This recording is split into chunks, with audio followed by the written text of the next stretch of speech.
রেশমি পরী ও জাদুকর আশিক বাস্তব জীবনের এক অলৌকিক প্রেমকাব্য। আজ প্রায় ৬টি মাস পেরিয়ে গেছে। রেশমি পরীর সাথে আমার দেখা নেই, কথা নেই। মনের গহীনে এক পাথরচাপা কষ্ট নিয়ে দিন কাটছিল আমার।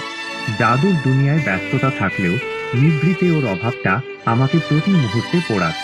সেদিন তপ্ত দুপুরে আমার সাদা RTR বাইকটা, যার সামনে লেখা আছে নিউ সুপার ম্যাজিক শো, সেটা নিয়ে কালীডাঙ্গার সেই পুরনো স্কুলটার পাশ দিয়ে বড় বটগাছটার দিকে যাচ্ছিলাম। হঠাৎ আমার বুকের ভেতরটা ধক করে উঠল। দেখলাম সেই বিশাল বটগাছের ছায়ায় মায়াবী এক অবয়ব দাঁড়িয়ে। আমাদের রেশমি পরী, ঠিক আগের মতোই মায়াবী, ঠিক আগের মতোই স্নিগ্ধ। বাইকটা রাস্তার এক পাশে স্ট্যান্ড করে আমি ওর সামনে গিয়ে দাঁড়ালাম। রেশমি ডাগর ডাগর চোখে তাকিয়ে একরাশ অভিমান নিয়ে বলল, কেমন আছো তুমি? এতদিন কোথায় হারিয়েছিলে? আমাদের এই বটগাছটার মায়া কি তবে তুমি কাটিয়ে দিলে? এখন কি আর এখানে ম্যাজিক প্র্যাকটিস করতে আসো না? আমি একটু ম্লান হেসে বললাম, না রে রেশমি, এখন ম্যাজিক প্র্যাকটিস করি আমাদের বাড়ির কাছে সেই বড় ফাঁকা জায়গাটাতে, ডাক্তারখানার ঠিক পেছনে। ওখানেই এখন ম্যাজিশিয়ান আশিক তার জাদুর নেশায় ডুবে থাকে। এখন আমি একটু ব্যস্ত, চৌমাথা তেল পাম্পে যাচ্ছি। আব্বু হয়তো কোনো অনুষ্ঠানের কন্ট্যাক্ট করতে বেরোবেন। আমি ওকে একবার আমাদের বাড়িতে আসতে বললাম, কিন্তু সে নিরুত্তর রইল। মনের ভেতরে একটা জেদ আর অভিমান নিয়ে বাইক স্টার্ট দিয়ে আমি চলে গেলাম। ফেরার পথে স্কুলের সামনের বড় দোকানে দাঁড়িয়ে একটা সিগারেট ধরিয়ে ধোঁয়া ছাড়তে ছাড়তে ভাবছিলাম, ভালোবাসা কি তবে এভাবেই ফুরিয়ে যাবে? বাড়ি ফিরতেই দেরি হওয়ায় আব্বুর বকুনি জুটল। আমি মিথ্যে করে ভিড়ের অজুহাত দিলাম। তখন আমার সামনে রাখা ছিল আমাদের ম্যাজিক ট্রুপের নতুন কন্ট্যাক্ট পেপারগুলো। তোমরা তো জানো, দলের সব চাপ আমার ওপরেই থাকে। কাজ সেরে রাতে যখন বিছানায় গা এলিয়ে দিলাম, মুহূর্তেই গভীর ঘুমে তলিয়ে গেলাম। মাঝরাতে এক অদ্ভুত স্বপ্নের মধ্যে রেশমির কণ্ঠস্বর শুনতে পেলাম। সে বলছে, আমাকে কেন ডেকেছিলে? আমি আধো ঘুমে বিড়বিড় করে বললাম, ভুল আমার হোক বা না হোক, আমি ক্ষমা চাইছি রেশমি।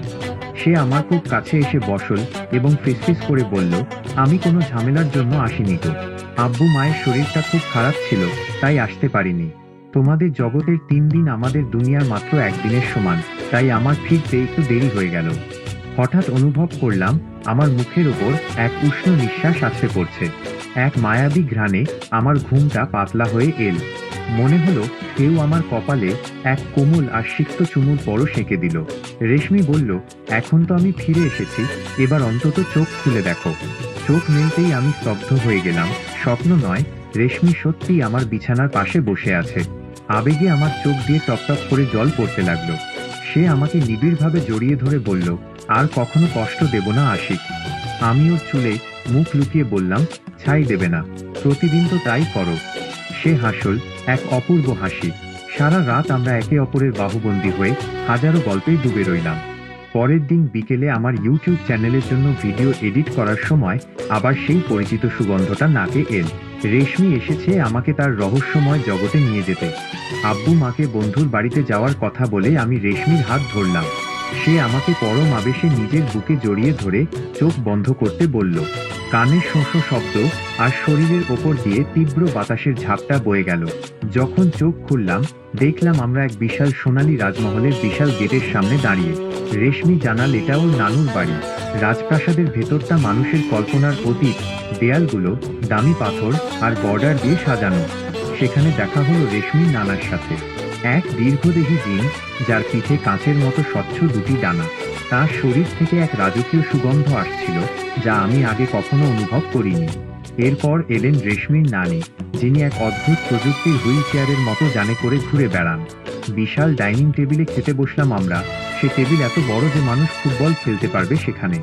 খাওয়া শেষে নানি আমার ম্যাজিক দেখার আবদার করলেন। আমি তাসের খেলা থেকে শুরু করে শূন্য থেকে পায়রা বের করা আর বিজিয়ানা দেখানোর মতো রোমহর্ষক সব খেলা দেখালাম। সন্ধ্যায় ছিল রেশমির জন্মদিন। জোনাকির মতো হাজার হাজার পরী আর জিনের ভিড়ে রেশমি আমাকে তার হবু জীবনসঙ্গী হিসেবে পরিচয় করিয়ে দিল। সবাই হাততালিতে ফেটে পড়লেও একদল হিংসুটে জিন বিদ্রোহ করে উঠল। তারা বলল, মানুষের সাথে পরীর মিলন আমরা কখনোই হতে দেব না। রাজার আদেশে তারা তখন চুপ করলেও ফেরার পথে তারা আমাকে অতর্কিত আক্রমণ করল। তারা আগুনের গোলা ছুঁড়ে মারল আমার দিকে, কিন্তু আমি প্রস্তুত ছিলাম। আমার জাদুর ব্যাগ থেকে জলীয় মন্ত্রপুত গোলা বের করে তাদের দিকে ছুঁড়ে মারলাম।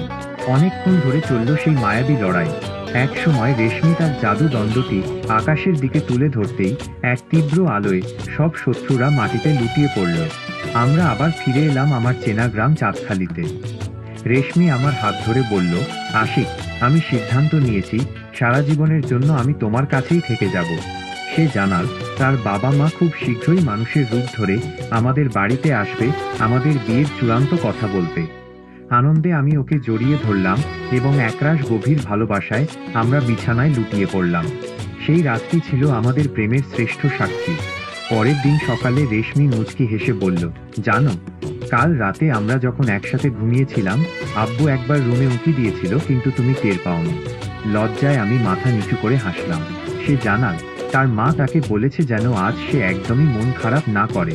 আমি শুধু ভাবলাম, জাদুর কাঠি দিয়ে নয়, ভালোবাসা দিয়েই বোধহয় এই অসম্ভবকে সম্ভব করেছে রেশমি পরী। গল্পটি সত্যিই ভীষণ